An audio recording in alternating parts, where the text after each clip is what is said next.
रवींद्र वस्त्रनिकेतन सलगरे खास लग्न बस्ता व आहेरासाठी होलसेलपेक्षाही कमी किमतीत संपूर्ण कुटुंबाची खरेदी.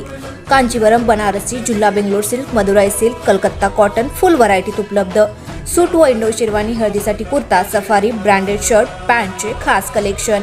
असंख्य व्हरायटीसह 51% भरघोस डिस्काउंट. जादा झालेला माल परत घेऊन पैसे परत.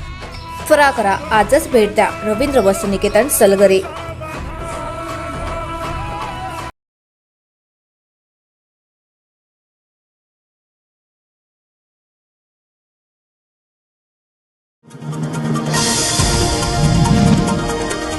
सांगली मतदारसंघात बंडखोरी होऊ नये, दादा घराणे काँग्रेसपासून फुटू नये म्हणून जयश्री पाटील यांना विधान परिषद देण्याचा निर्णय घेतला. पक्षाच्या प्रभारी आणि सरचिटणीस यांना तशा सूचना दिल्या होत्या, पण त्यांनी ऐकलं नाही. झोपलेल्या लोकांना जागं करता येतं, पण झोपेचं सोंग घेतलेल्या लोकांना कोण जागं करणार, असा सवाल खासदार मल्लिकार्जुन खरगे यांनी केलाय. दरम्यान छत्रपती शिवाजी महाराज, शाहू फुले आंबेडकर यांच्या विचारधारेवर काँग्रेस चालतं. देशाच्या स्वातंत्र्यात काँग्रेसमधील लोकांचं मोठं योगदान होतं, पण जाती धर्मामध्ये फूट पाडून सत्ता भाजपकडून मिळवली जाते. भाजप आणि RSS हे देशाला लागलेले विष असल्याचा आरोपही त्यांनी केलाय. सांगली विधानसभा मतदारसंघातील काँग्रेसचे उमेदवार पृथ्वीराज पाटील यांच्या प्रचारार्थ नेमिनाथ नगर येथील कल्पद्रुम क्रीडांगणावर प्रचार सभा पार पडली. या सभेत खासदार मल्लिकार्जुन खरगे बोलत होते. यावेळी कर्नाटकचे उद्योगमंत्री MD पाटील, माजी मंत्री आमदार विश्वजित कदम, आमदार BR पाटील, संजय बजाज, राहुल पवार, शंभूराज काटकर, मुन्ना कुर्णे आदी जण उपस्थित होते. मल्लिकार्जुन खरगे म्हणाले, काँग्रेसची विचारधारा टिकावी म्हणून मी 83 वर्षाचं असताना देखील राज्यात फिरत आहे. तुम्ही पक्षाचा फायदा घेतला, पदे घेतली, काँग्रेसने तुम्हाला सगळं दिलं, तरीही तुम्ही काँग्रेस पक्षाला धोका देत आहात. मला कोणावर टीका करायची नाही. कधी काही त्या देखील पक्षाबरोबर होत्या, पण सांगलीत काँग्रेसमध्ये फूट पडायला नको होती, असं मत त्यांनी बंडखोरीबाबत व्यक्त केलंय. वसंतदादा शेतकरी बँकेत गैरव्यवहार झालेला नसून अनियमितता झालेली आहे. कर्जदारांनी ही बँक अडचणीत आणली आहे. सध्या हे कर्जदार कोणत्या पक्षात आहेत आणि कोणाचा प्रचार करत आहेत हे जनतेला माहिती आहे. फक्त उमेदवारी मिळून देखील पृथ्वीराज पाटील यांना पराभव दिसू लागल्याने त्यांच्या पायाखालील वाळू घसरली आहे. त्यामुळे वसंतदादा शेतकरी बँकेचा प्रत्येक निवडणुकीत विषय काढून शिळ्या कडीला ऊत आणण्याचा हा प्रकार विरोधकांकडून सुरू असल्याचा आरोप सांगली विधानसभा मतदारसंघातील अपक्ष उमेदवार जयश्री पाटील यांनी केलाय. जयश्री पाटील म्हणाल्या, वसंतदादा सहकारी बँकेच्या संदर्भात याआधी मदनभाऊ पाटील यांना बदनाम केलं गेलं आणि आता हीच मंडळी मला बदनाम करतायत. बँक अडचणीत आणली असा जाणीवपूर्वक प्रचार ते करत आहेत. परंतु मदनभाऊंनी बँकेबाबत घेतलेल्या निर्णयामागे तरुण उद्योजक मोठे व्हावेत, सांगलीचा व्यापार उद्योग वाढावा असा प्रामाणिक हेतू होता. पण यातील काही मंडळी खरोखरीच आर्थिकदृष्ट्या अडचणीत आली, तर काहींनी कृत्रिम अडचणींच्या माध्यमातून बँक अडचणीत आणली. यामध्ये सुद्धा चूक नेमकी कोणाची? विश्वास टाकणाऱ्यांची की विश्वासघात करणाऱ्यांची? मला वाटतं सभासद सुज्ञ आहेत, त्यांना सगळं माहिती आहे, असंही त्या म्हणाल्या. अदृश्य शक्तींनी कधी महाराष्ट्रावर प्रेम केलं नाही, तर दिल्लीची नजर नेहमीच महाराष्ट्रावर वाईट राहिली आहे, अशा शब्दात राष्ट्रवादी शरद पवार गटाच्या खासदार सुप्रिया सुळे यांनी भाजपवर निशाणा साधलाय.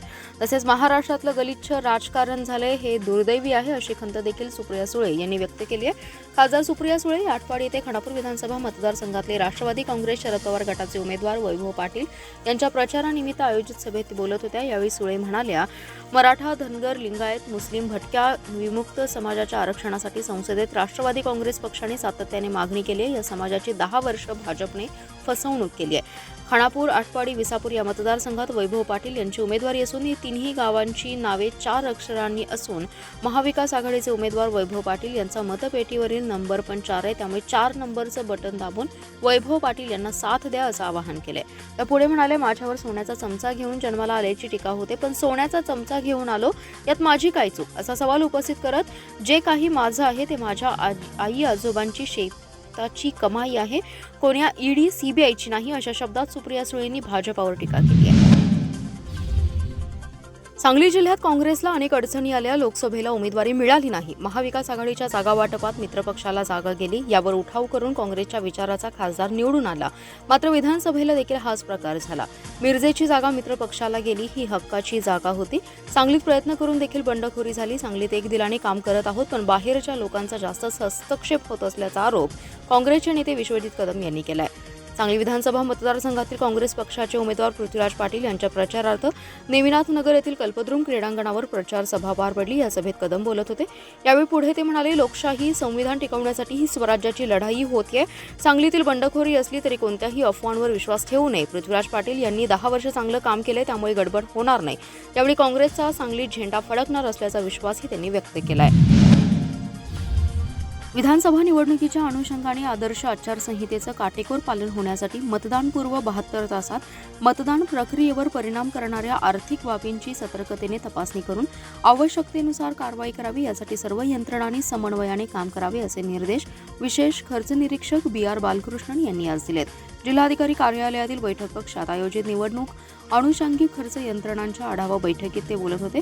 यावेळी जिल्हाधिकारी तथा जिल्हा निवडणूक अधिकारी राजा दयानिधी, निवडणूक खर्च निरीक्षक कर्णीदान बुरा नागा संदीप, जिल्हा पोलीस अधीक्षक संदीप घुगे, जिल्हास्तरीय खर्च नियंत्रण समितीचे नोडल अधिकारी शिरीष धनवे यांच्यासह खर्च विषयक सर्व संबंधित अंमलबजावणी यंत्रणांचे अधिकारी कर्मचारी उपस्थित होते। विधानसभा सार्वत्रिक निवडणूक मुक्त, निर्भय आणि पारदर्शी वातावरणात होण्यासाठी सर्व यंत्रणांनी परस्पर समन्वयाने काम करावे अशा सूचना करून विशेष खर्च निरीक्षक BR बालकृष्णन म्हणाले, विविध ठिकाणच्या गोदामांवर छापे टाकून संशयित बाबींची तपासणी करावी। निवडणुकीच्या काळात मद्य, पैशांची अवैध वाहतूक किंवा इतर आमिषांच्या बाबींवर विविध पथकांच्या माध्यमातून बारीक लक्ष ठेवण्यात यावं।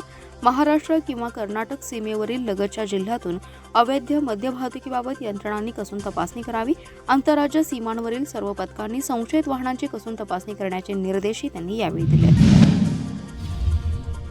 हजारो ठेवीदारांची घरे उद्ध्वस्त करणाऱ्या वसंतदादा शेतकरी सहकारी बँकेतील 247 कोटी 75 लाख रुपयांच्या अपहाराचं प्रकरण दडपण्यासाठीच काँग्रेसमध्ये बंडखोरी झाली आहे। भाजपने ED, CBI यंत्रणांचा धाक दाखवून काँग्रेस फोडली असा आरोप काँग्रेसचे सांगली विधानसभा मतदारसंघाचे उमेदवार पृथ्वीराज पाटील यांनी आज केलाय। या घडामोडींबाबत सविस्तर अहवाल काँग्रेसचे राष्ट्रीय अध्यक्ष मल्लिकार्जुन खरगे यांना पक्षाच्या वरिष्ठांनी सादर केल्याचंही त्यांनी सांगितलं। पृथ्वीराज पाटील म्हणाले, वसंतदादा बँक अपहार प्रकरणी बँकेच्या 27 माजी संचालक आणि मयत संचालकांचे 11 वारसदार, 2 अधिकारी आणि अशा एकूण 40 जणांवर आरोपपत्र दाखल आहे। 101 मालमत्तांवर सरकारने टाच आणली होती, त्या मालमत्ता जप्तीचे आदेश दिले होते, मात्र भाजपने ही फाईल कट कारस्थान करण्यासाठी राखून ठेवली होती। या चौकशीला फडणवीस सरकारने 2018 साली स्थगिती दिली। आता डाव साधून 2022 साली प्रकरणाची फेर चौकशी लावली। 4 वर्ष शांत झालेले चौकशीचे भूत पुन्हा एकदा मानगुटीवर बसवण्यात आलं। 2021ला फोडाफोडी करून राज्यात महायुतीचं सरकार आल्यानंतर फडणवीसांनी ही फाईल पुन्हा ओपन केली। सांगली मतदारसंघासाठी षडयंत्राचा पार्ट 2 त्यावेळी सुरू झाला। ते म्हणाले, या प्रकरणात भाजपने बारकाईने कट शिजवला। ED, CBI, जेल, लिलाव अशा धमक्या दिल्या। माऊलींच्या बडव्यांना हाताशी धरलं। 5-6 बडवे भाजपकडून हाताळले गेले। युवा मंच कधी युवा मोर्चा झाला कळलंच नाही। बडव्यांनी बंडाची स्क्रिप्ट तयार केली। निवडणुकीची तयारी नसताना त्यांनी उमेदवारीसाठी दावा केला। विधान परिषदेचे सदस्यत्व नाकारलं। हे का झालं? देवेंद्र फडणवीस यांच्या मिरजेतील निकटवर्तीयाने या बंडाचं डील केलं। आता हे धर्मसंकट असल्याचं सांगून कृपया मतदारांची दिशाभूल करू नये। हे धर्मसंकट नसून भाजपचा कट आहे। बडव्यांनी काँग्रेससोबत केलेली गद्दारी आहे, जी महाराष्ट्रात भाजपने शिवसेनेला करायला लावली, राष्ट्रवादीला करायला लावली। तेच सांगलीत घडले। सांगलीकर ते सहन करणार नाहीत। ते म्हणाले, बहुजन समाज हा चक्रव्यूहात अडकणार नाही, कारण आमदार सुधीर गाडगीळ यांनी मैदानातून काढलेला पळ हा वसंतदादा बँकेच्या आडून केलेला कट फसत असल्यानेच होता। फडणवीस यांनी स्वतः लक्ष घालून या प्रकरणात दबाव तंत्र वापरलं आणि बडव्यांनी बंड उभा केलं। डॉक्टर विश्वजित कदम यांना या बडव्यांचा डाव कळलेला आहे, म्हणून त्यांनी वहिनींना फितवणाऱ्यांची खैर नाही असा इशारा दिलाय। मुंबई उच्च न्यायालयाचे खंडपीठ कोल्हापूर येथे स्थापन व्हावे, यासाठी गेले काही वर्ष प्रयत्न सुरू आहेत। या मागणीला माझा पूर्ण पाठिंबा असून ती प्रत्यक्षात यावी, यासाठी मी शासनाकडे सातत्याने पाठपुरावा करण्याची ग्वाही आमदार सुधीर गाडगीळ यांनी दिली आहे। सांगली वकील संघटनेच्या कार्यालयाला आमदार गाडगीळ यांनी भेट दिली, त्यावेळी ते बोलत होते। आमदार गाडगीळ म्हणाले, सांगली शहर तसेच मतदारसंघ अत्याधुनिक, सुसज्ज आणि समृद्ध व्हावा। येथे सर्व नागरी सुविधा उपलब्ध व्हाव्यात। क्रीडा क्षेत्र अधिकाधिक विकसित व्हावं असं माझं स्वप्न आहे। त्या दृष्टीने मी काम करत आहे। गेल्या 10 वर्षात आपण काही पायाभूत सुविधा निर्माण केल्या आहेत। यापुढे आपल्याला अधिक समृद्धीच्या दिशेने वाटचाल करायची आहे। सांगलीतील भारतरत्न डॉक्टर बाबासाहेब आंबेडकर स्टेडियममध्ये 400 मीटरचा सिंथेटिक ट्रॅक तसेच मैदानी खेळासाठी व्यवस्था मला करायची आहे। यासाठी मी निधी सुद्धा मंजूर करून आणलाय। सांगलीत बॅडमिंटन कोर्ट उभं करायचंय। छत्रपती संभाजी महाराज क्रीडा संकुलही मी उभं करणार आहे। वकिलांच्या कोणत्याही समस्या तुम्ही मला सांगा, मी त्या सोडवण्याचा निश्चितच प्रयत्न करेन. प्रास्ताविक संघटनेचे उपाध्यक्ष विजय गाडेकर यांनी केलं. यावेळी ज्येष्ठ विधिज्ञ ST जाधव, वकील संघटनेचे सचिव अमोल पाटील, महिला सचिव पल्लवी कांते, माजी अध्यक्ष प्रताप हरोगडे, योगेश कुलकर्णी, सर्जेराव मोहिते, गोपाळ माईनकर, विक्रम पाटील यांच्यासह वकील उपस्थित होते. सांगलीत शिवाजी महाराजांच्या उद्घाटनासाठी आलेल्या नितीन गडकरी यांना 175 कोटी बायपासला संजय काका यांच्या आग्रहामुळे दिले असं बोला अशी चिठ्ठी नितीन गडकरींना दिली. मात्र ते बोलेनात म्हटल्यावर दुसरी चिठ्ठी देत राजकीयदृष्ट्या हे गरजेचं आहे असं बोला असं सांगितलं. मात्र तरीही गडकरी मी राजकीय बोलणार नाही असं म्हणाले. चिठ्ठ्या देऊनही गडकरी तुमचं नाव घेणार आणि तुम्ही सांगताय गडकरींचे आणि माझे चांगले संबंध आहेत असं सांगत खासदार विशाल पाटील यांनी संजय काका पाटलांना पुन्हा डिवचले. ते तासगाव तालुक्यातील मडेराजुरी येथे महाविकास आघाडीचे उमेदवार रोहित पाटील यांच्या प्रचारादरम्यान बोलत होते. यावेळी बोलताना ते म्हणाले की गेल्या 10 वर्षात संजय काकांनी तासगाव शहराच्या आजूबाजूच्या जमिनी आपल्या सातबाऱ्यावर घेतल्या, प्रॉपर्टी वाढवली. तुम्ही अजून 5 वर्ष तर दिली असती तर तालुक्यातील कोणाचाही सातबारा शिल्लक राहिला नसता. 34 वर्ष सत्ता देऊन हा बाबा अजून सत्तेला हापापलाय. सत्तेशिवाय त्यांना राहता येत नाही. सत्ता काळात पैसा आणि लोकांच्या प्रॉपर्टीवर डल्ला मारण्याशिवाय त्यांनी काही केलं नाही. यामुळे लोकांनी त्यांना घरी बसवलं. मात्र तरीही माणूस गप्प बसायला तयार नाही. सत्ता कोणाचीही आली की 5 वर्ष पालकमंत्र्यांच्या गाडीत हेच. जयंत पाटील झाले तरी तेच. परत सत्ता बदलली, खाडे पालकमंत्री झाले, त्यावेळी तर ते त्यांचे बॉडीगार्ड म्हणून फिरले. मात्र आता रोहित दादा तुम्ही काळजी घ्या, तुम्ही पालकमंत्री झाला तर हा तुमच्या गाडीत बसायला कमी करणार नाही, पण तुम्ही त्यांना बसू देऊ नका असं सांगत त्यांनी खिल्ली उडवली आहे. तासगाव शहरातल्या नागरिकांनी संजय काकांच्यावर भरभरून प्रेम केले. त्यामुळेच तासगाव नगरपालिकेच्या माध्यमातून तसेच शासनाच्या माध्यमातून संजय काकांनी विक्रमी विकास निधी तासगावसाठी दिलाय. त्यामुळे येणाऱ्या निवडणुकीत सुद्धा परंपरेप्रमाणे तासगाव शहरातून विक्रमी मताधिक्य संजय काकांना मिळेल असा विश्वास ज्योती संजय पाटील यांनी व्यक्त केलाय. महायुती आणि राष्ट्रवादी काँग्रेस पक्षाचे अधिकृत उमेदवार संजय पाटील यांच्यासाठी तासगाव शहरातून ज्योती पाटील यांनी प्रचार फेरी काढली आहे.